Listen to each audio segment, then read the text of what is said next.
dalamnya kita membahas seputar makam ini, kita serahkan semuanya ke Abah Yadi. Silahkan Abah Yadi.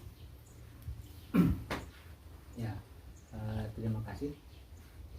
Ini kita posisinya sebenarnya kalau di masa Kesultanan sampai tahun 1710 ini adalah masih pantai. Jadi pas bibir pantai, karena pelabuhan ada di sebelah kiri, sebelah kanan itu langsung ke Karanganyuh. Nah, Karanganyuh itu adalah bukan pelabuhan sebenarnya. Karanganyuh itu dulu dikenal sebagai syekh bandarnya.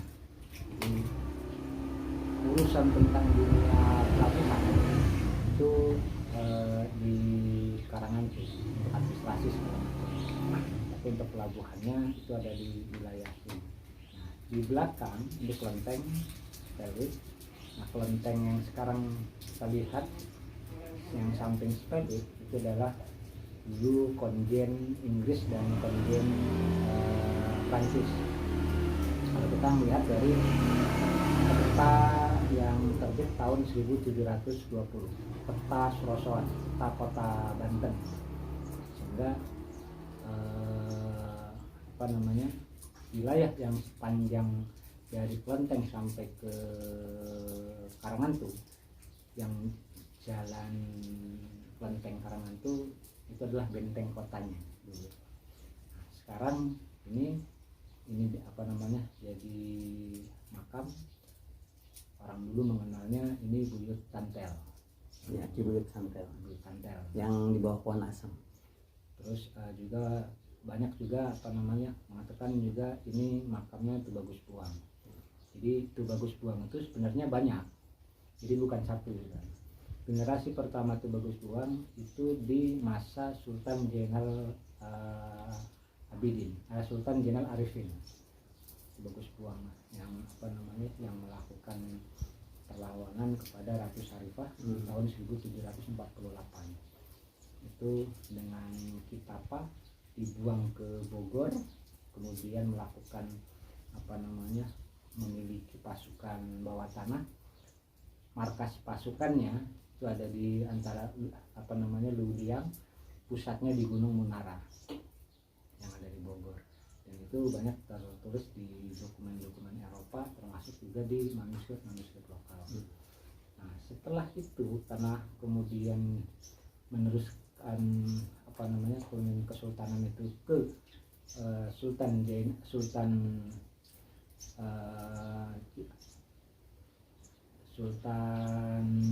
berikutnya itu Jenderal Ashikin.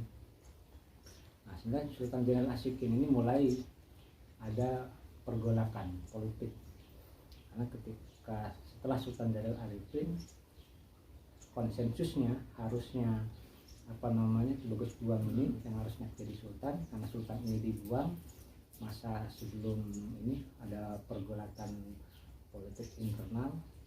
Nah, kasus pergolakan internalnya sebenarnya dalam dokumen-dokumen lokal relatif tidak ditemukan informasi apa sih konflik yang sebenarnya di dalam itu. Nah, ternyata dari sekian dokumen yang lain menyebutkan bahwa itu perselisihan antara permaisuri dan Selir 1, Selir 2, Selir 3. Jadi konsensus untuk menjadi putra mahkota itu harus dari Selir, harus dari permaisuri, dari konsensus. Sementara istri-istri Selir 1 sampai Selir 3 ini statusnya kepengen naik jadi permaisuri. Nah, inilah yang kemudian menjadi konflik ketika terjadi kalau mencari kesalahan ke permaisuri yang dihasut, yang ini untuk melakukan kesalahan. Nah, kesalahannya ketika memang kesalahannya dianggap fatal, walaupun memang kalau dalam frame masyarakat hari ini mungkin itu kesalahan nggak terlalu fatal, tapi dalam koridor masyarakat masa Kesultanan itu dianggap fatal. Ketika permaisuri menatap sultan dalam rapat umum itu sudah nggak boleh. Etika, walaupun itu sendiri. Nah, ini akan turun derajatnya.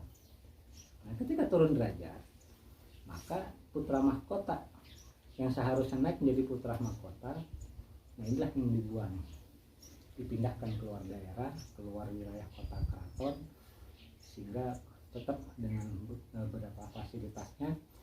Nah, selir 1 naik menjadi permaisuri, selir 2 naik jadi selir 1, selir 3 naik jadi selir 2. Nah, itulah yang terjadi gitu kan, konflik itu. Nah, konflik-konflik itu sehingga banyak nama-nama tokoh bermunculan. Itu Bagus Buang. Itu Bagus Buang itu yang seharusnya layak menjadi putra mahkota, karena konflik internal itu kemudian dibuang. Jadi pengertian Ki Bagus Buang itu bukan sebuah nama, tapi kayak sebuah julukan. Iya, lakom. Lakom. Yang saya bingungkan, kenapa banyak makom-makom yang mengatasnamakan Ki Bagus Buang. Jadi kalau misalnya kita ingin mengetahui makam yang sebenarnya, kan karena perbedaan makom sama makam itu beda. Kalau makam itu ada jasadnya, kalau makom itu tempat tilasan. Nah, untuk kita mencari bahwa di mana sih makamnya Ki Bagus Buang yang sebenarnya itu di mana, kita bisa melihat dari mana itu? Kita melihat dari batu nisan. Cek batu nisannya, karena Ki Bagus Buang yang pertama di Sultan Jenderal Arifin itu yang pertama, yang kemudian dalam baik dalam tradisi lisan atau dalam manuskrip itu yang tangannya bolong karena sempat tertangkap, kemudian disalib, tapi bisa diselamatkan oleh Kitable dan Kibole. Nah, ini yang sebagian besar yang tangannya bolong ini mengklaim bahwa makamnya itu ada di Pekarangan Gede. Makam Ki Bagus Buang yang Ki Bagus Buang itu termasuk juga ada makam Ki Bagus Buang, karena batu nisannya kalau untuk putra sultan itu khusus akan kelihatan dari jenis batu nisan kalau untuk makamnya. Tapi siapakah tokoh tersebut, karena tidak banyak dokumen yang menjelaskan. Yang pertama. Yang kedua, mungkin sengaja sebagian orang sedikit agak meleburkan tokoh-tokoh itu, karena untuk sejarah Banten dari tahun 1700 sampai tahun 1800 ini relatif dokumen-dokumen lokal itu nggak pernah ada, relatif hilang ya, informasinya. Peristiwanya ada tapi relatif hilang. Yang tersisa hanya tradisi lisannya. Tutur-pitutur. Nah, tutur-pitutur ini ada tambahan-tambahan dongeng, ada tambahan-tambahan ada bumbu lah gitu. Ada bumbunya. Terus juga ada ada aroma saling hasut, saling ini. Nah, saya melihat karena memang itu adalah salah satu pola propaganda Eropa untuk menguasai secara penuh, karena di tahun 1700-an itu sudah 60-40. Jadi 60 sudah Eropa, 40 lokal. 60 udah VOC tahun 1700 itu. 40 VOC, 60-nya itu lokal, hasil keuntungan dari pemerintahan di Kesultanan. Dan itu bukan hanya di Banten, tapi di seluruh kesultanan di Nusantara. Maaf, Bah, mau saya tanya nih, kenapa di Banten ini kecenderungan ada satu tokoh bisa beberapa nama, misalnya seperti Sultan Tirtayasa yang namanya sebetulnya bukan Sultan Tirtayasa. Adapun julukannya itu ada hampir yang saya dengar tuh lebih dari 2 julukannya. Kenapa di Banten bukan saja seorang sultan, tapi seorang ulama pun mempunyai nama-nama julukan? Apa sih fungsinya dengan nama-nama julukan itu untuk dia? Ya, jadi bukan nama julukan, ada nama kecil, ada nama remaja, ada nama dewasa, ada nama ketika menjabat satu di jabatan tertentu. Terus ketika jabatan tertentu itu dianggap menjadi dianggap berprestasi, maka melekat sampai akhir hayat. Jabatan prestasi, ya jabatan yang diembannya berprestasi, maka akan melekat sampai akhir hayat. Ketika jabatan yang diembannya itu ada hal yang buruk, maka ini akan juga melekat sampai akhir hayat. di nama itu, sehingga nama itu akan selalu berubah. Setiap daerah akan berubah nama. Terus selain nama tempat ya, katanya selain nama tempat, kemudian akan menjadikan julukan tokoh itu mengatasnamakan tempat namanya. Kenapa nama itu selalu berganti-ganti? Contoh yang paling kayak apa namanya, di Sultan yang pertama, di Maulana Hasanuddin, itu kan di manuskrip itu banyak juga mengenal dengan nama tokoh Sabatingking. Sabatingking. Ada juga menyebut nama Maulana Hasanuddin. Ada juga menyebut namanya Narpati. Sebenarnya kalau Narpati itu kategorinya kalau sekarang itu Baginda gitu. Jadi Udah sebuah raja. Jadi kata Narpati itu adalah Baginda artinya. Tapi sebagian masyarakat menganggap itu adalah nama tokoh, nama apa namanya, nama orang. Padahal itu adalah sebutan untuk yang mulia gitu. Nah, ini yang kemudian juga kayak di Ageng Tirtayasa. Di masa muda dikenal dengan istilah Pangeran Surya. Ketika menjabat menjadi Bupati Kerawang, itu namanya Pangeran Surya. Kemudian ketika mendapatkan gelar Sultan, baru mendapat gelar Abdul Fattah. Nah, bergelar Ageng Tirtayasa. Kenapa bergelar Ageng Tirtayasa? Karena memang punya prestasi proses untuk memanage air, irigasi. Bukan hanya irigasi, jadi memanage air dari air laut bisa menjadi tawar, dari air payau menjadi tawar, dari apa namanya bendungan air Keruh menjadi air tawar, kemudian juga memanage air dari air gunung, kemudian menjadi sirkulasi untuk pola industri pertanian, dan sehingga punya gelar Tirtayasa. Nah, Tirtayasa itu ada ininya, banyu suci dari murti. Jadi air yang suci dan berguna. Pengertian tirta itu kan bahasa Sanskerta yang berarti air. Yasa itu berguna. Terus juga ada nama-nama yang luput dari masyarakat.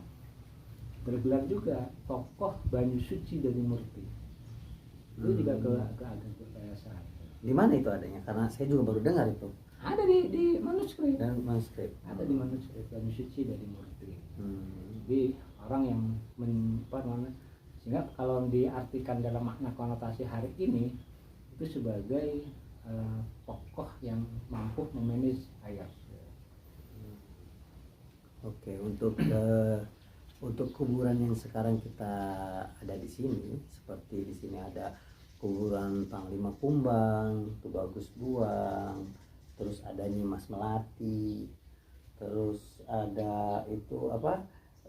Syekh Santri, Ki Buyut Kapuk, ada Ki Buyut Toel apa tadi itu? Cantel. Nah, ada tidak di dalam naskah kuno atau di manuskrip menyatakan orang-orang itu? Kalau menyebut nama secara utuh nggak ada, tapi itu semuanya gelar. Kayak Panglima Kumbang. Panglima Kumbang itu intelijen. Tapi itu hanya sebuah gelar. Bukan nama. Jadi intelijen. Jadi ada kemungkinan di sini Panglima Kumbang, di sana juga ada Panglima Kumbang. Karena itu punya apa namanya? Karena itu satu lembaga gitu. Lembaga. Panglima Kumbang itu intelijen. Jadi makanya kalau kita bisa melihat batu nisannya akan bisa terlihat di masa siapa. Kalau sudah ketahuan di masa siapa ini segala macam, mudah-mudahan bisa kelacak namanya. Kita tunggu episode selanjutnya untuk membedah semua nisan-nisan yang ada di bawah. Modalnya nggak sedikit untuk bisa membuka manuskrip, bisa membuka dokumen. Harga dokumennya juga mahal, tuh kan, bisa untuk masuk ke ke arsip nasional, ke perpustakaan nasional. Sementara perpustakaan daerah belum ada. Sedikit berpolemik. Oke, cukup sekian dulu untuk episode saat ini. Kita membahas seputar kuburan yang ada di Kampung Pabean ya. Pabean.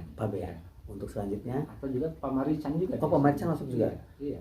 Di Kampung Pamarican ini nanti untuk episode selanjutnya kita di kampung yang lain. Tunggu episode